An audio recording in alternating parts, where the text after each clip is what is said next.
தலையில அடிபட்டா ஏதாவது சீரியஸான ஒரு விஷயம் இருக்குமா அப்படின்னு சொல்லி. ஒரு வருஷத்துக்கு வந்து 10 lakhs ரோட் டிராஃபிக் ஆக்சிடென்ட்ஸ் நடக்குது.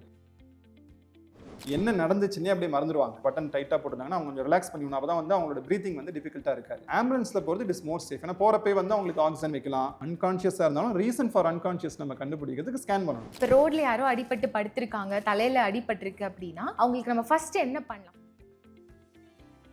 So most of the time இந்த லீனியர் ஃப்ராக்சர், கிராக் ஃப்ராக்சருக்கு வந்து there is no need for surgery. Bone grow ஆகுது. ஒரு லிமிட் நான் சொன்ன மாதிரி கிராக் ஆயிருந்துச்சுன்னா அது போன் ஹீல் ஆயிரும். அந்த எக்ஸ்ட்ராடியூரல் ஹெமட்டோமா இட்ஸ் ரிலேட்டிவ்லி சேஃப். அந்த மெமரிக்கான ஏரியா மட்டும் அஃபெக்ட் ஆயிருக்கு, அந்த இடத்துல ஒரு ப்ளீடிங் ஆயிருக்குனால மெமரி டிஸ்டர்பன்ஸ். வெளியிலேயே அடிபடாம உள்ள பிளட் கிளாத் அந்த மாதிரி ஆகியிருந்தா அதுக்கு ஃபர்ஸ்ட் எய்ட் என்ன மாதிரி? ஸோ பேஷண்ட் அட்மிஷன் ஆனதுக்கப்புறம் வந்து இவங்களோட ஜிசிஎஸ் எப்படி இருக்குன்னு பார்த்துட்டு இவங்க வந்து மைல்டு கேட்டகரியில் வராங்களா, மாடரேட்டா, சிவியரான. இந்த சிவியர் கேட்டகரியில் உள்ளவங்க தான் மோஸ்ட்லி இந்த கோமா ஸ்டேட்டுக்கு போகிறவங்களா இருப்பாங்க. So we have to give 100% support to the patient. குழந்தைங்களுக்கு வந்து அதோட சிம்டம்ஸ் சொல்ல தெரியாது. தலை வலிக்குது, வாமிட் வர்ற மாதிரி இருக்கு, கழுத்து வலிக்குது, அந்த மாதிரி எதுவுமே சொல்ல தெரியாது. கண் பார்வை மங்குற மாதிரி இருக்குன்னா சொல்ல தெரியாது. பாலிட்ராமானா multiple organ injury, head injury, neck injury, or abdomen injury, அந்த மாதிரி எது இருக்குன்னு சொல்லிட்டு ஹெட் டு டோ எக்ஸாமின் பண்ணாலே நமக்கு ஒரு ஐடியா கிடைச்சிடும். இல்லைன்னா என்ன பண்ணலாம்னா வயர்ல மட்டும் நம்ம வந்து ஒரு லெட் ஷீட் மாதிரி ஒன்று கவர் பண்ணிட்டு அவங்களுக்கு வந்து ஸ்கேன் பண்ணணும். ஹலோ எவ்ரிவன், இன்னைக்கு நம்ம எல்லாருக்கும் காமனா தெரிஞ்சுக்க வேண்டிய ஒரு டாபிக் ஹெட் இன்ஜுரிஸ். இதை பத்தி பேசுறதுக்காக நம்ம டாக்டர் முகமது ஆபித் அலி சார் நம்ம கூட இருக்காங்க. He's a senior consultant and neuro surgeon. வணக்கம் doctor. So yes, head injuries அப்படின்னாவே பொதுவாக எல்லாருக்குமே ரொம்ப ஒரு பெரிய பயம் இருக்குது. தலையில் அடிபட்டா ஏதாவது சீரியஸான ஒரு விஷயம் இருக்குமா அப்படின்னு சொல்லிட்டு. ஸோ அதனோட சீரியஸ்னஸ் பற்றி சொல்லுங்கள் டாக்டர். ஹெட் இன்ஜுரி அதாவது தலைக்காயம் அப்படிங்கிறது எல்லாருமே கண்டிப்பாக தெரிஞ்சுக்க வேண்டிய விஷயம். அதோட சீரியஸ்னஸ் தெரிஞ்சாதான், அதை பற்றி ஒரு பயம் இருந்தால் தான், ஸோ அதை என்னென்ன வழியில் நம்ம ப்ரிவென்ட் பண்ணலாம் அப்படிங்கிற ஒரு ரெஸ்பான்சிபிலிட்டி எல்லாருக்குமே வரும். இப்போ இந்தியாவில் பொறுத்த வரைக்கும் பார்த்தீங்கன்னா ஒரு வருஷத்துக்கு வந்து 10 lakhs ரோட் டிராஃபிக் ஆக்சிடென்ட்ஸ் நடக்குது. ஏன்னா road traffic accidents is the number 1 cause for head injury. So அந்த 10 லட்சம் ஆக்சிடென்ட்ல வந்து 1 lakh பீப்புள் வந்து வி ஆர் லூசிங். ஒரு 1 lakh டெத் வந்து எவ்ரி இயர் நடக்குது. ஸோ இதுலேயே பார்த்தீங்கன்னா நம்ம தமிழ்நாடு அண்ட் உத்தரப்பிரதேஷ் தான் நம்பர் 1 அண்ட் நம்பர் 2 இருக்கு. இந்த ஆக்சிடென்ட்ஸ்லாம் ப்ரிவென்ட் பண்ணாலே நமக்கு வந்து ஹெட் இன்ஜுரியை குறைக்கலாம், ஹெட் இன்ஜுரி ரிலேட்டட் காம்ப்ளிகேஷன்ஸ் குறைக்கலாம். ஸோ இதை பற்றின அவேர்னஸ் வந்து ரொம்ப ரொம்ப இம்பார்ட்டன்ட். ஸோ இந்த அவேர்னஸ் தெரிஞ்சாதான் நம்ம வந்து ப்ரிவென்டிவ் விஷயத்தில் நம்ம யோசிப்போம். ஸோ நான் சொன்ன மாதிரி வந்து மோஸ்ட் காமன் காஸ் வந்து ரோட் டிராஃபிக் ஆக்சிடென்ட்ஸ். அது இல்லாமல் அதர் காசஸ் பார்த்தீங்கன்னா skid and fall or fall from height. ஏன்னா பீடியாட்ரிக் பேஷன்ஸ், அடல்ட்ஸ் பேஷன்ஸ், ரொம்ப ஓல்ட் ஏஜ் பீப்புளெலாம் பார்த்தீங்கன்னா ஒரு மாதிரி ஒரு அன்ஸ்டடி கேட்டு தடுமாறி விழுவாங்க. இது செகண்ட் காஸ். தேர்ட் காஸ் பார்த்தீங்கன்னா அசால்ட்ஸ், அடிதடி சண்டெல்லாம் நடக்கும்போது கூட ஹெட் இன்ஜுரி ஆகலாம். ஃபோர்த் காஸ் பார்த்தீங்கன்னா வந்து ஒர்க் பிளேஸ் இன்ஜுரிஸ். ஒரு இண்டஸ்ட்ரீஸில் வந்து ரூல்ஸ் ஃபாலோ பண்ணலனா வந்து ஹெட் இன்ஜுரிஸ் நடக்கும். ஸோ இதெல்லாம் தான் காமன் காஸ். இதை எல்லா பற்றியும் நம்ம தெரிஞ்சுக்கிட்டு அதுக்கான அவேர்னஸ் இருக்கிறது வந்து it is responsibility of each and every one of us. So இப்போ ஒருத்தவங்களுக்கு தலையில் அடிபட்டிருக்குன்னு தெரிஞ்சிச்சு, அது ரொம்ப மைல்டான இன்ஜுரியா இல்லை ரொம்ப சிவியரான இன்ஜுரியான்னு எப்படி கண்டுபிடிக்கிறது டாக்டர்? கேஷுவலாக இப்போ வீட்டில் ஒருத்தவங்க தடுமாறி கீழே விழுவுறாங்க, இல்லை ரோடில் ஒரு ஆக்சிடென்ட் பார்க்குறீங்க, இது ஒன்றும் இல்லை அப்படின்னு விடலாமா, இல்லை வந்து இது சீரியஸான ஹெட் இன்ஜுரியான்னு சொல்கிறதுக்கு சில முக்கியமான அறிகுறிகள் இருக்குது. மோஸ்ட் காமன் சிம்டம்ஸ் வந்து லாஸ் ஆஃப் கான்ஷியஸ்னஸ். அவங்களுக்கு கொஞ்சம் நேரம் வந்து சில நிமிடங்கள் வந்து அவங்க கான்ஷியஸ் லெவலே லாஸ் பண்ணிடுவாங்க, இல்லைனா வந்து என்ன நடந்துச்சுன்னே அப்படியே மறந்துடுவாங்க.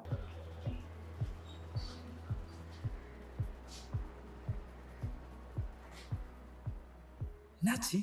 ஹாஸ்பிட்டலில் போய் அட்மிஷன் ஆன வரைக்கும் யார் என்ன தூக்கிட்டு வந்தா, என்ன நடந்துச்சு, நான் எப்படி கீழே விழுந்தேன் அப்படிங்கிறதே தெரியாது. ஸோ இந்த loss of consciousness or amnesia இருக்குது அப்படின்னா இமீடியட்டாக வந்து டாக்டர்கிட்ட காமிக்கணும், இல்லை ஹாஸ்பிட்டல் அட்மிஷன் பண்ணணும். அடுத்தது வந்து vomiting. It is also an important thing in head injury. வாமிட்டிங்க்கு நிறைய காசு இருந்தாலும் வந்து ஹெட் இன்ஜுரியில் பொறுத்த வரைக்கும் பிரெயினில் ப்ரெஷர் அதிகமானதான் வாமிட்டிங் வரும். ஸோ வாமிட்டிங் இருக்குது, தலையில் அடிப்பட்ட ஒருத்தவங்களுக்கு வாமிட்டிங் இருக்குன்னா டெஃபினட்டாக டாக்டர்கிட்ட காமிக்கணும். மூணாவது வந்து ஃபிட்ஸ் ஆர் சீஷர்ஸ். வலிப்பு மாதிரி வருதுன்னா மூளையில் எங்கேயோ டேமேஜ் ஆயிருக்கு, அதனால தான் வலிப்பு வருதுன்னு நினச்சிக்கிட்டு ஹெட் இன்ஜுரி ஆன பேஷன்ஸ்க்கு வந்து டெஃபினட்டாக வந்து ஹாஸ்பிட்டல் போகணும். அடுத்தது வந்து காது, மூக்கு, தொண்டையிலேருந்து ரத்தம் வரும், இயர்ல ப்ளீட் ஆகுது, நோஸ்ல ப்ளீட் ஆகுது அப்படின்னா வந்து டெஃபினட்டா வந்து ஹாஸ்பிட்டல் போகணும். இது இல்லாமல் பார்த்தீங்கன்னா வந்து ஒரு பெரிய கட் வூண்ட் இருக்கு, ஸ்கல் எக்ஸ்போஸ் ஆயிருக்கு, இந்த மாதிரி இருக்கு, பேஷண்ட் நல்லா கான்ஷியஸாக இருந்தால் கூட வந்து நம்ம வந்து டேக் இட் ஃபார் கிராண்டட், நம்ம ஒன்றும் பண்ணாமல் வந்து ஹாஸ்பிட்டலுக்கு போய் அதுக்கான ட்ரீட்மெண்ட் பண்ணுறது நல்லது. ஸோ சீரியஸாக இல்லை மைல்டான்னு நினைக்காம ஒரு தலைவலி ஒரு இருக்கு, பேஷண்ட்க்கு ஒரு மாதிரி வந்து கண் பார்வை மங்குற மாதிரி இருக்கு, தலைவலி இருக்குன்னு சொன்னால் கூட ஹாஸ்பிட்டல் போகிறது தான் பெஸ்ட்டு. தவிர நம்ம வீட்டிலே இருந்துட்டோ இல்லை ஒன்றும் இல்லைன்னு நினைக்கிறத வந்து இட்ஸ் நாட் கரெக்ட். ஸோ இப்போ ரோட்ல யாரோ அடிபட்டு படுத்திருக்காங்க, தலையில் அடிபட்டிருக்கு அப்படின்னா அவங்களுக்கு நம்ம ஃபர்ஸ்ட் என்ன பண்ணலாம்? ஃபர்ஸ்ட் எய்ட் அப்படின்னும் போது ஹெட் இன்ஜுரிக்கு என்ன சொல்லலாம்?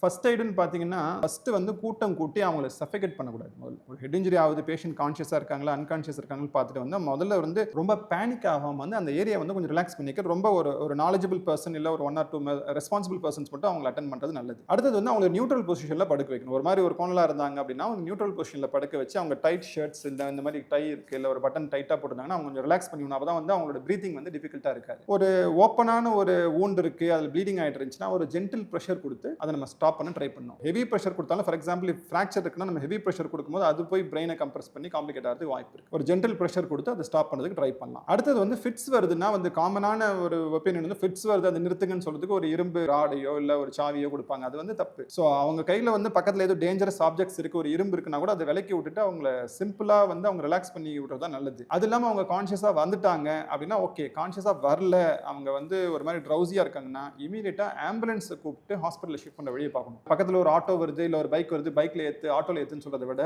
ஆம்புலன்ஸில் போகிறது இட் இஸ் மோர் சேஃப். ஏன்னா போகிறப்பே வந்து அவங்களுக்கு ஆக்சிஜன் வைக்கலாம், இல்லை வந்து அவங்க நியூட்ரல் பொசிஷனில் ஷிஃப்ட் பண்ணுறது வந்து ambulance is the safest position. So இந்த மாதிரி ஸ்மால் திங்ஸ் நம்ம ஃபர்ஸ்ட் எய்டாக பண்ணிட்டு ஹாஸ்பிட்டல் ஷிஃப்ட் பண்ணி ஹாஸ்பிட்டலில் அவங்க ஃபர்தர் ட்ரீட்மெண்ட் அவங்க பண்ணிப்பாங்க.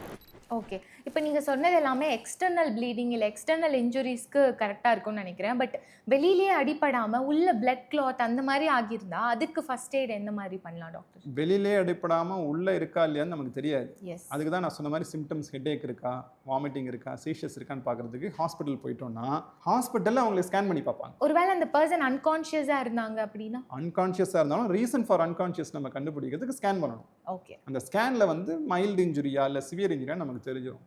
அதுக்கு வந்து மெடிக்கல் மேனேஜ்மெண்ட்டா இல்லை ஐசியூவில் பண்ணணுமா இல்லை ஆப்ரேட் பண்ணணுமா அப்படிங்கிறது வந்து பேஸ்ட் ஆன் த ஸ்கேன் அந்த கிளினிக்கல் ஃபைண்டிங்ஸ் அங்கே ஹாஸ்பிட்டலில் டாக்டர்ஸ் நியூரோசர்ஜன்ஸ் டிசைட் பண்ணிப்பாங்க. ஓகே, ஸோ இப்போ தலையில் அடிபட்டிருக்குன்னு தெரிஞ்சாவே it's better to go to hospital. தலையில் அடிபட்டிருக்கு ப்ளஸ் நான் சொன்ன சிம்டம்ஸ்லாம் இருக்குது அப்படின்னா டெஃபினட்டாக வந்து ஹாஸ்பிட்டல் போகிறது பெட்டர். ஹாஸ்பிட்டலில் அவங்க ஹெட் டு டோ எக்ஸாமின் பண்ணி பார்த்துருவாங்க, தரவா நியூராலஜிக்கல் எக்ஸாமினேஷன் பண்ணி பார்த்துருவாங்க, தேவைப்பட்டுச்சுன்னா ஸ்கேன் பண்ணி பார்த்துருவாங்க. Based on the scan finding அவங்க வந்து ஃபர்தராக என்ன பண்ணணும்னு சொல்லிட்டு நமக்கு அட்வைஸ் பண்ணுவாங்க.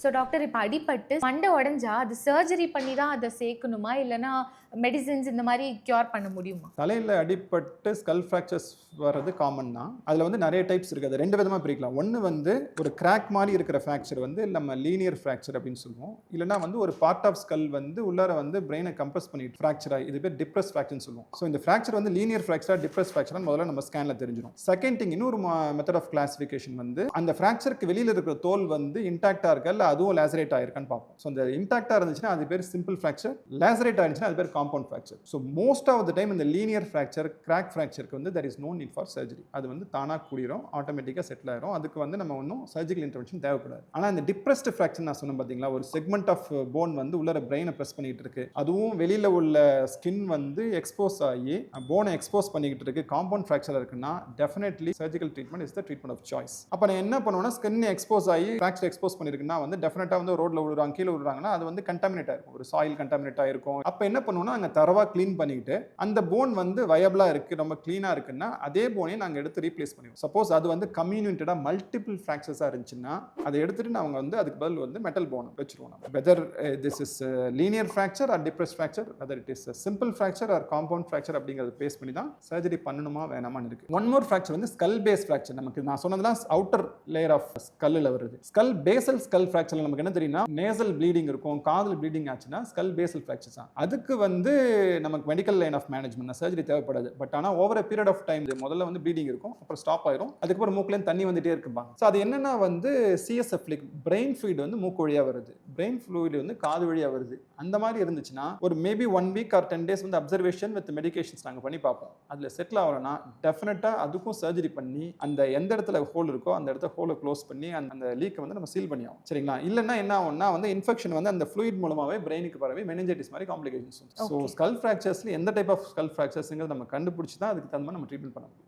ஓகே, இப்போ காம்ப்ளிகேட்டட் ஃப்ராக்சர்ஸ்ல வந்து நீங்க மெட்டல் போனை ரிப்ளேஸ் பண்ணுவேன்னு சொன்னீங்க. அது எப்படி டெம்பரரி சொல்யூஷனா இருக்குமா இல்ல லைஃப் லாங்க்கு அதுவே? இல்ல மெட்டலை ரீப்ளேஸ் பண்ணனால it is a lifelong. We are replacing the bone, natural bone with the metal. So அது அகெயின் அது வளராது, அந்த போன் வந்து க்ரோ எல்லாம் ஆகாது. நாங்கள் வைக்கிறது மெட்டல் வந்து எப்படி வரும்? மெட்டல் வந்து தட் வில் போன் க்ரோ ஆகுது. ஒரு லிமிட் நான் சொன்ன மாதிரி கிராக் ஆயிருந்துச்சுன்னா அது போன் ஹீல் ஆயிரும். பட் ஒரு சிக்னிஃபிகண்ட் டிஃபெக்ட் இருக்குன்னா அது வந்து க்ரோ ஆகுதுங்கிறதுனால தான் நாங்கள் மெட்டல் ரிப்ளேஸ் பண்ணுறோம். ஸோ இப்போ ஸ்கல் எல்லாம் பிரேக் ஆகி உள்ள பிரெயினும் அஃபெக்ட் ஆகிருக்கும் இல்லையா, ஃபோர்ஸாக அடிபட்டதுனால. ஸோ பிரெயின்ல இருந்து ப்ளீடிங் எல்லாம் வரும் இல்லையா, அதெல்லாம் எப்படி ஹேண்டில் பண்ணுவீங்க? இந்த பிரெயின் ப்ளீடிங்கை வந்து நம்ம வந்து ஸ்கேனில் தான் டயக்னோஸ் பண்ண முடியும். பிரெயினில் ப்ளீடிங் ஆகிறது வந்து நம்ம வெளியில் தெரியாது. ஸோ ஏன்னா skull it's a protective structure, ஸ்கல்லுக்குள்ளார தான் பிரெயின் இருக்கு. பிரெயினில் எந்த மாதிரி ப்ளீடிங் அப்படின்னு சொல்லிட்டு நம்ம வந்து 2-3 கிளாஸிஃபை பண்ணுவோம். எப்படின்னா வந்து பிரெயினுக்குள்ளாரே ப்ளீடிங்கா, பிரெயினுக்கு வெளியில் கல்லுக்குள்ளார ப்ளீடிங் அப்படின்னு பார்ப்போம். பிரெயினை சுத்தின ஒரு கவரிங் இருக்கும், அது பேர் டியூராமேட்டர்னு சொல்லுவோம். இந்த டியூராமேட்டருக்கு வெளியில ப்ளீட் ஆகுது ஸ்கல்லுக்குள்ளாரன்னா இது பேர் எக்ஸ்ட்ரா டியூரல் ஹெமட்டோமா, இடிஹெச் அப்படின்னு சொல்லுவோம். பிரெயினுக்கு வெளியில அந்த டியூராமேட்டருக்கு உள்ள இருக்குன்னா இது பேர் subdural haematoma, below the டியூரா. So இந்த ரெண்டு இதில் பார்த்தீங்கன்னா இந்த extra dual haematoma it's relatively safe. அது இருந்துச்சுன்னா நம்ம இமீடியட்டா அது 30 ml ஒரு சிக்னிஃபிகன்ட் குவான்டிட்டி இருந்துச்சுன்னா அதை ஆப்ரேட் பண்ணி எடுத்துட்டோம்னா பேஷண்ட் வந்து நம்ம காப்பாற்றிடலாம். இதுவே சப்டியூரல் ஹெமட்டோமா இருக்குன்னா நம்ம ஆப்ரேஷன் பண்ணா கூட அவங்களுக்கு வந்து காம்ப்ளிகேஷன்ஸ் அதிகமாக இருக்கும். ஸோ இன்னொன்று வந்து பிரெயினுக்குள்ளாரியே ப்ளீடிங் ஆகுது. It is called as intracerebral haematoma or multiple contusions. அந்த மாதிரி இருந்துச்சுன்னா சிக்னிஃபிகன்ட் வால்யூமாக இருக்குது, பிரெயினில் ப்ரெஷர் அதிகமாக இருக்குன்னா அதுக்கும் சர்ஜரி இண்டிகேஷன் இருக்கும். ஸோ அந்த மாதிரி பண்ணும் போதும் வந்து காம்ப்ளிகேஷன்ஸ் அதிகமாக இருக்கும். ஸோ சிவியர் ஹெட் இன்ஜுரினா அதுக்கு தகுந்த மாதிரி நம்ம சர்ஜிக்கல் ப்ரொசீஜர்ஸும் மாறும், அதுக்கு தகுந்த மாதிரி காம்ப்ளிகேஷன்ஸ் ரேட்டும் மாறும். ஸோ பிரெயின் ப்ளீடிங்லேயே extradural haematoma it is relatively safe and it has good outcome. So இப்போ தலையில் அடிபட்டாவே நிறைய பேருக்கு மெமரி லாஸ் ஆகும் அப்படின்னு எல்லாம் சொல்லுவாங்க, அது உண்மையா டாக்டர்? கண்டிப்பாக தான். இதில் வந்து நம்ம 2 விதமாக பிரிக்கலாம். பிரெயினில் ப்ளீடிங் ஆகலை, பிரெயினில் வந்து ஃப்ராக்சர்லாம் ஆகலை, ஆனால் பிரெயின் வந்து ஒரு மாதிரி குலுங்குன மாதிரி இருக்குது, கலங்கின மாதிரி இருக்குது. இது பேர் வந்து கன்கஷன் இன்ஜுரி. இந்த கன்கஷன் வந்து ஒரு maybe few days or few weeks வரைக்கும் வந்து அவங்களுக்கு ஒரு மெமரி டிஸ்டர்பன்ஸ் வரையும் சுற்றிட்டு இருப்பாங்க. இதுதான் வந்து common. Concussion type of diffuse இன்ஜுரியில் வந்து கண்டிப்பாக ஒரு மெமரி டிஸ்டர்பன்ஸ் வரும். சம்டைம்ஸ் பிரெயின்லேயே மெமரிக்கான ஏரியா இருக்கும், அந்த மெமரிக்கான ஏரியா மட்டும் அஃபெக்ட் ஆயிருக்கு, அந்த இடத்துல ஒரு ப்ளீடிங் ஆயிருக்குனால மெமரி டிஸ்டர்பன்ஸ் வரும். ஸோ எல்லா ஹெட் இன்ஜுரி பேஷண்ட்ஸ்க்கும் மெமரி டிஸ்டர்பன்ஸ் வரணுங்கிற அவசியம் கிடையாது. இந்த மாதிரி செலக்டட் கேஸ்க்கு வரும். சில சமயம் வந்து அந்த மெமரி டிஸ்டர்பன்ஸ் வந்து செட்டில் ஆயிரும் 2-3 வீக்ஸ்ல. சில டைம்ஸ் வந்து லாங் ஸ்டாண்டிங்காக இருக்கும். ஸோ அது வந்து டிபெண்ட்ஸ் அப்பான் த பேஷண்ட்ஸ். அது நாங்கள் கண்டுபிடிச்சிருவோம் அந்த பேஷண்ட்ஸ்க்கு வந்து மெமரி டிஸ்டர்பன்ஸ் லாங் டேர்மில் இருக்குமா இல்லையாங்கிறது நாங்கள் கண்டுபிடிச்சிருவோம். ஹெட் இன்ஜுரிக்கும் கோமா ஸ்டேஜ்க்கும் நிறைய லிங்க் இருக்கு இல்லையா? ஸோ தலையில் அடிப்பட்டவங்கலாம் மோஸ்ட்லி கோமா ஸ்டேஜ் போவாங்க, அந்த மாதிரி இருக்கு. ரொம்ப சிவியராக அடிப்பட்டது அதை பற்றி நீங்கள் சொல்றது கரெக்ட். ஹெட் இன்ஜுரி நாங்கள் வந்து மைல்டு, மாடரேட், சிவியர் அப்படின்னு நம்ம பிரிப்போம். இது வந்து based on one score called as GCS, Glasgow coma score. இதோட lowest score is 3, upper limit is 15. இந்த 3லேருந்து 15 வரைக்கும் வந்து அதாவது 13க்கு மேலே இருந்துச்சுன்னா it is mild head injury. 8 to 13 இருந்துச்சுன்னா it is moderate. Less than 8 இருந்துச்சுன்னா it is severe. So patient admission ஆனதுக்கு அப்புறம் வந்து இவங்களோட GCS எப்படி இருக்குன்னு பார்த்துட்டு இவங்க வந்து மைல்டு கேட்டகரியில் வராங்களா, மாடரேட்டா, சிவியரான. இந்த சிவியர் கேட்டகரியில் உள்ளவங்க தான் மோஸ்ட்லி இந்த கோமா ஸ்டேட்டுக்கு போகிறவங்களா இருப்பாங்க. ஸோ அந்த மாதிரி சிவியர் கேட்டகரியில் உள்ளவங்களுக்கு நம்ம ஆப்ரேட் பண்ணணும். ஆப்ரேட் பண்ணி அதுக்கப்புறம் கோமா ஸ்டேஜில் எவ்வளோ நாள் இருப்பாங்க, சில வாரங்கள் இருக்காங்களா, சில மாசங்கள் இருக்காங்களா, இல்லை இயர்ஸ் டுகெதர் இப்படி தான் இருப்பாங்களா நமக்கு தெரிஞ்சிடும். அதுக்கு தகுந்த மாதிரி நம்ம வந்து ICU கேர் தேவைப்படும், வென்டிலேஷன் தேவைப்படும். அதுக்கப்புறம் கொஞ்சம் கொஞ்சமாக ரெக்கவரி வந்திருக்காங்க. ஸோ கோமா ஸ்டேஜில் உள்ளவங்களாம் ரிவர்சிபிளாக ஆக மாட்டாங்கலாம் கிடையாது. லாங் டேர்மில் கூட சில பேஷண்ட்ஸ் நான் பார்த்துருக்கேன், கோமாவில் இருந்தவங்களாம் கூட ரெக்கவரி ஆகி நல்லபடியாக வந்திருக்காங்க. கோமாலே இருக்கிறவங்களும் நிறைய பேர் இருக்காங்க. கோமா ஸ்டேஜில் உள்ள பேஷண்ட்ஸ்லாம் நீங்கள் பார்த்தீங்கன்னா வந்து டே டு டே ஆக்டிவிட்டிஸ் அவங்களால பண்ண முடியாது. ஸோ எல்லாமே சப்போர்ட்ஸ். நியூட்ரிஷன் கூட ரைல்ஸ் டியூப் வழியாக கொடுப்பாங்க. அவங்களோட day to day activities, urine போகிறதுக்கு டியூப் இருக்கும், மோஷன் போகிறதுக்கு சப்போர்ட்ஸ் தேவைப்படும், பாத்திங்க்கு எல்லாமே ஃபேமிலி சப்போர்ட். ஸோ இது எந்த அளவுக்கு கேர் கொடுக்குறோங்கிறத பொறுத்து தான் இவங்க வந்து கோமாலேருந்து திருப்பி டீப்பர் கோமாக்கு போவாங்களா, ரெக்கவரி ஆனவங்க திருப்பி ரிவர்ஸ் ஆவாங்களா அப்படிங்கிறதான் பொறுத்து. So we have to give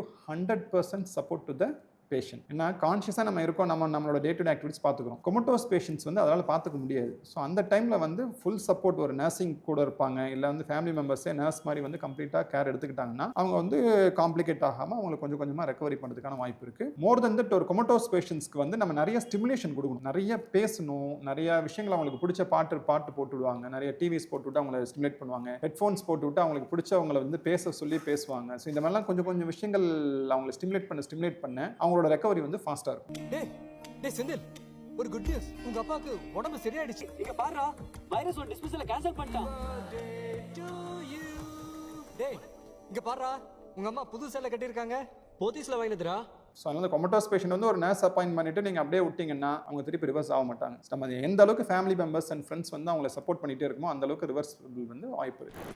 ரோட்ல வந்து ஒருத்தவங்களை பார்த்துருக்கோம், ஆக்சிடென்ட் ஆகி பயங்கரமா ப்ளீடிங் ஆயிட்டு இருக்கு தலையில இருந்து. ஸோ ஃபர்ஸ்ட் நம்ம பண்ணக்கூடிய ஆக்ஷன் என்னவா இருக்கணும்? ஃபர்ஸ்ட் இமீடியேட்டா நம்ம ஆம்புலன்ஸ் கால் பண்ணி ஹாஸ்பிட்டல் தான் போகணும். ஸோ ப்ளீடிங்கை ஸ்டாப் பண்றதுக்கு நம்ம ஸ்டாப் சைடுல பண்ணுறதுக்கு நான் சொன்ன மாதிரி வந்து ஒரு ஜென்டில் ப்ரெஷர் கொடுத்து ஸ்டாப் பண்ணலாம். அதுக்கு மேலே நம்ம பண்ண முடியலன்னா டெஃபினட்டாக ஹாஸ்பிட்டல் தான் போகணும். ஒரு க்ளீன் கிளாத்தை வச்சு அதை க்ளோஸ் பண்ணிட்டு ஹாஸ்பிட்டல் ஷிஃப்ட் பண்ணது நல்லது. டாக்டர், இப்போ குழந்தைங்களுக்கு, சின்ன குழந்தைங்களுக்கு ஹெட் இன்ஜுரிஸ் ஆகுது இல்லையா? பீடியாட்ரிக் ஹெட் இன்ஜுரிஸ்க்கும் அடல்ட்ஸ்க்கும் இருக்கிற டிஃபரன்ஸ் என்ன டாக்டர்? இந்த பீடியாட்ரிக் ஹெட் இன்ஜுரிஸ் வந்து கொஞ்சம் slightly different from adult head injuries. எப்படின்னு பார்த்தீங்கன்னா இந்த குழந்தைங்களுக்கு வந்து அதோட சிம்டம்ஸ் சொல்ல தெரியாது. தலை வலிக்குது, வாமிட் வர்ற மாதிரி இருக்கு, கழுத்து வலிக்குது, அந்த மாதிரி எதுவுமே சொல்ல தெரியாது. கண் பார்வை மங்குற மாதிரி இருக்குன்னா சொல்ல தெரியாது. ஸோ அதனால வந்து அவங்களுக்கு பாடியில் நடக்கிற சில சேஞ்சஸ் நம்ம தான் அப்சர்வ் பண்ணணும். அவங்க டயர்ட் ஆகுறாங்க, அடிக்கடி வாமிட் பண்ணுறாங்கிறது நம்ம தான் நோட் பண்ண முடியும் தவிர அவங்களால வந்து எஸ்பெஷலி லெஸ் தென் 5 இயர்ஸ் வந்து அவங்கள வந்து நம்ம சொல்ல முடியாது. ரெண்டாவது வந்து பீடியாட்ரிக்ல வந்து ஸ்மால் ஸ்கல்லுங்கிறனால வந்து அடல்ட்ஸை கம்பேர் பண்ணும்போது ப்ரெஷர் வந்து சீக்கிரமா ரைஸ் ஆகும், சிம்டம்ஸ் வந்து சீக்கிரமா தெரிய ஆரம்பிக்கும். மூணாவது வந்து பீடியாட்ரிக் ஆப்ரேட் பண்றது வந்து அதுக்கான ஒரு ஸ்பெஷல் டீம் இருந்தால் தான் பண்ண முடியும். அடல்ட்ஸ்க்கு பண்ற மாதிரி இல்லை, எல்லாமே வந்து small size tube, small size machines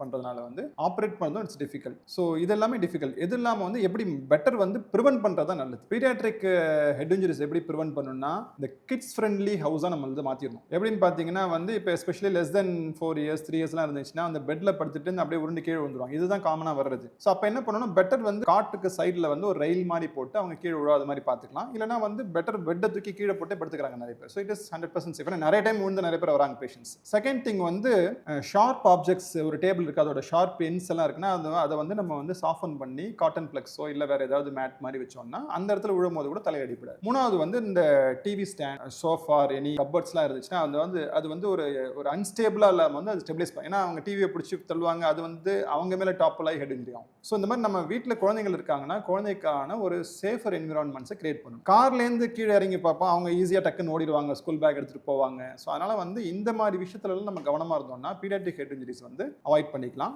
head injury ஆயிடுச்சுன்னா அதுக்கப்புறம் வந்து அவங்களால சிம்டம்ஸ் சொல்ல தெரியாது, நம்ம க்ளோஸாக அவங்கள மானிட்டர் பண்ணி ஏதாவது டவுட்டாக இருக்குன்னா ஹாஸ்பிட்டலில் போயிட்டு டாக்டர்ஸ்ட்டு காமிச்சோன்னா அவங்க மானிட்டர் பண்ணிப்பாங்க. ஸோ கிட்ஸ்க்கு எப்படி ப்ரிவென்ட் பண்ணலாம் அப்படின்னு சொன்னீங்க. அதை அப்படியே எடுத்தால் அடல்ட்ஸ் மோஸ்ட்லி வந்து ரோடில் ஆக்சிடென்ட் இன்ஜுரிஸ் தான் இருக்கு இல்லையா, தலையில் அடிபடுறது. ஸோ அடல்ட்ஸ் அதை எப்படி ப்ரிவென்ட் பண்ணலாம்? இது வந்து நான் சொல்லி தெரிய வேண்டிய அவசியம் இல்லை. இது ரோட் டிராஃபிக் ஆக்சிடென்ட்ஸை பொறுத்த வரைக்கும் ரோட் டிராஃபிக் ரூல்ஸை ஃபாலோ பண்ணாலே ஹெட் இன்ஜுரி அவாய்ட் பண்ணிடலாம். ரோட் டிராஃபிக் ரூல்ஸ் வந்து majority of our people are not following. யாருமே ரூல்ஸை ஃபாலோ பண்ண மாட்டேங்கிறாப்பா. ஸோ இதுதான் வந்து ரொம்ப ஒரு சிக்கலான விஷயம் நம்ம கண்ட்ரியை பொறுத்த வரைக்கும். ஹெல்மெட்ஸ் நமக்கு ஈவன் தோ நம்மளோட நேச்சுரல் ஹெல்மெட்ஸ் கல் இருந்தாலும் அதை வந்து டேமேஜ் பண்ணாமல் பார்த்துக்கிறதுக்கு நம்ம ஹெல்மெட்ஸ் போடணும். நாம என்ன பண்ணுறோம்னா ஹெல்மெட்ஸை பற்றி நம்ம வந்து பெரிய ஒரு அவேர்னஸ் இல்லாமல் இருப்போம். ஹெல்மெட் வந்து can prevent severe head injuries. அதனால ஹெல்மெட் போடணும். நான் வந்து வண்டி ஓட்டுறவங்க மட்டும் இல்லை, பில்லியன் ரைடர் பின்னாடி உட்காந்துருக்கவங்களும் ஹெல்மெட்ஸ் போடணும். நடுவில் ஒரு குழந்தைய உட்கார வச்சாங்கன்னா குழந்தைக்கும் ஹெல்மெட்ஸ் போடணும். ஸோ இந்த அவேர்னஸ் வந்து ரொம்ப ரொம்ப முக்கியம். அடுத்தது வந்து ட்ரிபிள் ரைடிங். ஒரு பைக்கில் 2 பேர் தான் போகலாம், இல்லை ஒரு குழந்தைய வச்சுக்கலாம்னா 3 பேர் 4 பேர்னு போகிறாங்க. ஸோ இதுவும் வந்து ஒரு சேஃபர் சைடு இல்லாமல் வந்து ஆக்சிடென்ட்ஸ் போனால் மாறும். இது எங்க வண்டி? அங்க ட்ரிபிள்ஸ் போவோம், ஃபோர்ஸ் போவோம், பைஸ் போவோம். அடுத்தது வந்து mobile phone usage during driving. வண்டி ஓட்டிட்டு இருக்கும் போதே வந்து மொபைல் ஃபோன் பேசிட்டே ஓட்டுறாங்க, காதில் இப்படி சைடில் வச்சுட்டு மாதிரி ஓட்டுறாங்க. இதெல்லாம் தான் ஆக்சிடென்ட்ஸ் வந்து அதிகமாக்குது, ஹெட் இன்ஜுரிஸ் அதிகமாக்குது. அதுக்கப்புறம் drunk and driving. So drunk and driving அவங்களோட பேலன்ஸே போயிடும், அதில் வந்து ஆக்சிடென்ட்ஸ் ஆகுது. எப்படி பைக்கில் ஆக்சிடென்ட்ஸ் ஆகுதோ அதே மாதிரி வந்து காரில் வந்து seat belt is very important. Seat பெல்ட்ஸுங்கிறது டிரைவர் மட்டும் போட்டால் போதும் அப்படின்னு நினைக்கிறாங்க. அப்படிலாம் கிடையாது. டிரைவர் போடணும், பக்கத்தில் உட்காந்துருக்கவங்க போடணும், பேக் சீட்டில் உட்காந்துருக்கணும், எல்லாருமே சீட் பெல்ட் போட்டோம்னா ஒரு எமர்ஜென்சி ஒரு கிளாஷ் ஆகுது, இல்லை ஒரு ஸ்டாப் பண்ணுறா கூட ஹெட் இன்ஜுரி நம்ம ப்ரிவென்ட் பண்ணலாம். ஸோ இது எல்லாமே பேசிக் ரூல்ஸ். இது எல்லாமே வந்து 2 வீலர்ஸ் அண்ட் 4 வீலர்ஸ் ரோட்ல நடக்கிறவங்க வந்து அவங்க இஷ்டத்துக்கு வந்து ரோட கிராஸ் பண்றாங்க. ஸோ இந்த ஜீப்ரா கிராசிங்ல மட்டும்தான் ரோட கிராஸ் பண்ணணும் அப்படிங்கிற ஒரு ஸ்ட்ரிக்டான ரூல்ஸ் இருந்துச்சுன்னா மெஜாரிட்டி ஆஃப் த ஆக்சிடென்ட்ஸ் நம்ம ப்ரிவென்ட் பண்ணலாம். அதுக்கப்புறம் வந்து ஒர்க் பிளேஸ், இந்த நான் சொன்ன மாதிரி கிட்ஸ் ஃப்ரெண்ட்லி ஜோன் போனோம்னா பீடியாட்ரிக் ஹெட் இன்ஜுரிஸ் அவாய்ட் பண்ணலாம். ஒர்க் பிளேஸ், ஒரு இண்டஸ்ட்ரீஸ் இருக்குன்னா அந்த இண்டஸ்ட்ரீஸ்க்கான சேஃப்டி ஜோன், சேஃப்டி இன்ஸ்ட்ரக்ஷன்ஸ் கண்டிப்பா அந்த ஒரு ப்ரோட்டோகால் இருக்கும். ஃபார் எக்ஸாம்பிள் ஹை ரூஃப்ல ஒர்க் பண்றாங்களா, அவங்க கீழே நெட்ஸ் போடணும், அவங்க கீழே விழுந்தாலும் தலையில் அடிபடாத மாதிரி நெட்டட் ஜோன்ஸ் இருக்கணும்.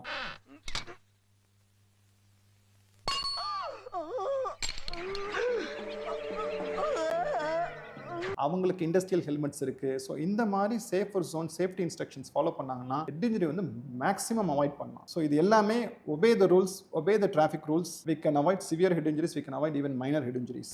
ஸோ ஹெட் இன்ஜுரிஸ் எப்படி ப்ரிவென்ட் பண்ணலாம், அவாய்ட் பண்ணலாம்னு நிறைய விஷயங்கள் சொன்னீங்க. பிரெயின் டெத் பற்றி சில விஷயங்கள் பேசலாம். So brain death, coma stage, இது ரெண்டுத்துக்கும் உள்ள டிஃப்ரென்சியேஷன் என்ன? ஆல்சோ கோமா வந்து ரிவர்சிபிள் அப்படின்னு சொன்னீங்க, பிரெயின் டெத்தும் அதே மாதிரி ரிவர்சிபிள் தானே? கோமாக்கும் பிரெயின் டெத்துக்கும் நிறைய டிஃப்ரென்ஸ் இருக்கு. ஒரு சிவியர் ஹெட் இன்ஜுரி பேஷண்ட்ஸ் கோமாலே இருக்காங்க, அவங்களுக்கு சம்டைம்ஸ் வந்து கோமாலேருந்து கூட ரிவர்ஸ் ஆயிடுவாங்க. ஆனால் பிரெயின் டெத் அப்படிங்கிறது வந்து it is irreversible brain damage. So once brain death ஆயிடுச்சுன்னா அவங்க வந்து திருப்பி வந்து நார்மல் லைஃபுக்கு வரவே முடியாது. அவங்களோட பிரெயின் ஃபங்க்ஷன் வந்து என்ன பொறுத்த வரைக்கும் 0 ஆயிடுச்சுன்னா என் மருமன் போயிட்டான் ஒத்துக்கிட மனசு இல்லைனாலும் அதான் நேசம். ஸோ அதை நம்ம எப்படி கண்டுபிடிப்போம்னா கிளினிக்கலாக நமக்கு சில டெஸ்ட் இருக்கும். நம்ம வந்து டார்ச் அடிச்சு பியூப்பிலரி ரிஃப்ளெக்ஸ்னு ஒன்று பார்ப்போம், அதுக்கப்புறம் சில பிரெயின் ஸ்டெம் ரிஃப்ளெக்ஸஸ்ன்னு பார்ப்போம். அதெல்லாம் இல்லை அப்படின்னு தெரிஞ்சுன்னா அவங்க பிரெயின் டெத்துன்னு கன்ஃபார்ம் பண்ணும். அந்த கன்ஃபார்ம் பண்ணுறதுக்கு ஒரு ஸ்பெஷல் டெஸ்ட்னு இருக்குது, ஆப்னிக் டெஸ்ட்னு. இது வந்து qualified neuro surgeons, qualified intensivist இவங்க பண்ணுவாங்க. இதை பண்ணி கன்ஃபார்ம் ஆச்சுன்னா அவங்க வந்து பிரெயின் வந்து திருப்பி ரிவர்சிபிள் ஆகிறதுக்கு, பிரெயின் ஃபங்க்ஷன் ரிவர்சிபிள் ஆகிறதுக்கு வாய்ப்பே கிடையாது. ஸோ இந்த மாதிரி டயத்தில் வந்து மற்ற ஆர்கன்ஸ் ஃபங்க்ஷன் ஆகிட்டு இருக்கும், ஆனால் வந்து பிரெயின் இஸ் டெட். நாங்கள் வந்து கிளியராக வந்து அட்டெண்டர்ஸ்க்கு எக்ஸ்பிளைன் பண்ணுவோம், இவங்க இந்த மாதிரி பிரெயின் டெத் ஆயிருக்கு இருக்காரு, வென்டிலேட்டர்லேருந்து எடுத்தோன்னா இஸ் டெட். அது வந்து அவங்கள்ட்ட ஆப்ஷன்ஸ் கேட்டுரும். மெஜாரிட்டி ஆஃப் த பேஷண்ட்ஸ் வந்து அட்டெண்டர்ஸ் வந்து அவங்க they don't want to continue the patient இந்த வென்டிலேட்டர், பிரெயின் டெத்னு சர்டிஃபை பண்ணிட்டோம்னா நம்ம வந்து வென்டிலேட்டர் டிஸ்கனெக்ட் பண்ணிட்டு அவங்க வீட்டுக்கு கூப்பிட்டு போயிடுவாங்க. ஸோ இதுதான் நடக்கும். இதில் முக்கியமான விஷயம் என்னன்னா, brain death patients they can donate their organs. ஆர்கன்ஸ்லாம் அவங்களுக்கு ஃபங்க்ஷனிங்காக இருக்குது, அவங்களுக்கு வேற எந்த side effects for example viral infection அந்த மாதிரி எல்லாம் இல்லைன்னா they are eligible candidate for donating the organs. So எவ்வளோ பேர் வந்து கிட்னிக்காக வெயிட்டிங் லிஸ்ட்டில் இருக்காங்க, லிவருக்காக வெயிட்டிங்கில் இருக்காங்க, ஹார்ட்டுக்காக வெயிட்டிங்கில் இருக்காங்க. ஸோ இவங்கள 100% காப்பாற்ற முடியாதுன்னு நமக்கு தெரிஞ்சிருச்சுன்னா அட்டெண்டர்ஸ் வந்து இந்த டிஸ்கஷனை வந்து நாங்கள் சொல்லிடுவோம். ஸோ இவங்களுக்கு வந்து பிரெயின் டெத் ஆயிருக்காங்க, உங்களுக்கு சம்மதம்னா வந்து நம்ம வந்து ஆர்கன் டொனேஷனுக்கான ப்ரொசீஜர் பண்ணலாம்னா சில பேர் நம்ம வந்து அலைவாக இருக்கிற போதே கன்சர்ன் கொடுத்துருப்பாங்க. ஸோ அந்த மாதிரி பேஷண்ட்டை சொல்லிடுவாங்க, இல்லை சார் இவரே வந்து ஆர்கன் டொனேஷன் ஆல்ரெடி ரெஜிஸ்டர் பண்ணியிருக்காரு அப்படின்ட்டாங்கன்னா அவங்களுக்கு ஆர்கன் டொனேஷன் வந்து ஐடியலாக இருக்கும். அந்த டைமில் வந்து எந்தெந்த ஆர்கன்லாம் வந்து நமக்கு யூஸ் பண்ண முடியுமோ யூஸ் பண்ணி அந்த நேரத்தில் யார் வந்து ப்ரையாரிட்டியில் இருக்காங்களோ அவங்களுக்கு வந்து நாங்கள் அது ஆர்கன் டொனேஷன் பண்ணி ஆர்கன் டிரான்ஸ்ஃபருக்கு வந்து சஜஸ்ட் பண்ணுவோம். நம்மளோட ஒரு லைஃபை காப்பாற்ற முடியலனாலும் அவர்கிட்ட ஒரு 4-5 ஆர்கன் எடுத்து 4-5 பேருக்கு லைஃப் கொடுக்கலாங்கிற மாதிரி இருக்கும் சுச்சுவேஷன். ஸோ அதுதான் பிரெயின் டெத்தோட இம்பார்ட்டன்ஸ். இப்போ ஒரு பேஷண்ட் வராங்க, ஏதோ ஒரு விபத்துனால பயங்கரமா அடிபட்டிருக்கு, உடம்புல நிறைய பகுதிகளில் தலையிலயும் இன்ஜுரி ஆகிருக்கு, மற்ற பார்ட் ஆஃப் த பாடி நெக்ல ஹேண்ட்ல லெக்ல எல்லாம் பெயின் வந்திருக்கு, இன்ஜுரி ஆகி வந்திருக்காங்கன்னா நீங்க அதை எப்படி ஹேண்டில் பண்ணுவீங்க? ஆல்சோ ஃபர்ஸ்ட் ப்ரிஃபரன்ஸ் நீங்க எதுக்கு கொடுப்பீங்க? இது ஃபர்ஸ்ட் ப்ரிஃபரன்ஸ்னு கிடையாது. முதல்ல வந்து ஒரு பாலிட்ராமான்னு சொல்லுவோம் நாங்கள். பாலிட்ராமானா multiple organ injury, head injury, neck injury, abdomen injury, அந்த மாதிரி எது இருக்குன்னு சொல்லி ஹெட் டு டோ எக்ஸாமின் பண்ணாலே நமக்கு ஒரு ஐடியா கிடைச்சிடும். அவருக்கு வந்து head injury and chest injury தான் இருக்குது, head injury abdomen injury. So ஒரு quick examination from head to toe பண்ணாலே நமக்கு தெரிஞ்சிடும். ஸோ அப்போ வந்து எங்கெங்க ஸ்கேன் பண்ணணும், ஹெட் சிடி பிரெயின் பண்ணணுமா, சிடி செஸ்ட் பண்ணணுமா, சிடி அப்டமன் பண்ணணுமா, ஃபைன் இன்ஜுரிக்கான நமக்கு தெரிஞ்சிடும். அப்படிங்கிற ஒரு ஐடியா கிடைச்சிச்சுன்னா நம்ம வந்து will take entire body scan பண்ணிடுவோம். ஸோ பேஸ்ட் ஆன் தட் இப்போ ஃபார் எக்ஸாம்பிள் ஹெட் இன்ஜுரியில் இருக்குது, அதில் காம்ப்ளிகேட்டடாக இருக்குது, ஆப்ரேட் பண்ணுற மாதிரி இருக்குது, செஸ்ட்லலாம் சிக்னிஃபிகன்ட் இன்ஜுரி இல்லைனா will give preference to the head injury. இதே ஹெட் இன்ஜுரியில் வந்து சிக்னிஃபிகண்டாக இல்லை, செஸ்ட்டில் தான் பிளண்ட் இன்ஜுரி இருக்குது, அப்டமனில் தான் பிளண்ட் இன்ஜுரி இல்லை, will give preference to that department. So அதனால் வந்து ஒரு சிவியராக ஒரு ரோட் டிராஃபிக் ஆக்சிடென்ட்ஸ் நடக்குது, multiple organ involved, multiple injuries நடக்குதுனாலே you have to go to a hospital with all the specialities. So அப்போ போகும்போது நம்ம வந்து ஒரு ட்ரையேஜ் பேசிஸில் வந்து அவங்கள வந்து பிளான் பண்ணிடுவோம். ஸோ இவங்களுக்கு வந்து இந்த இன்ஜுரினா அந்தந்த ஸ்பெஷலிஸ்ட் வந்து அட்டன் பண்ணிடுவாங்க. ஸோ எந்த இன்ஜுரி சிவியரோ அந்த இன்ஜுரி ஒரே நேரத்தில் ஹெட்டையும் ஆப்ரேட் பண்ண அப்டமனையும் ஆப்ரேட் பண்ணவங்களாம் நாங்கள் பார்த்துருவோம். ஆஸ் மச் அஸ் பாசிபிள் சீக்கிரமாக ஹாஸ்பிட்டல் போயிடணும், சீக்கிரமாக சர்ஜரி பண்ணுற மாதிரி இருந்தால் பண்ணி காப்பாற்றி எத்தனையோ பேர் நல்லா இருக்காங்க.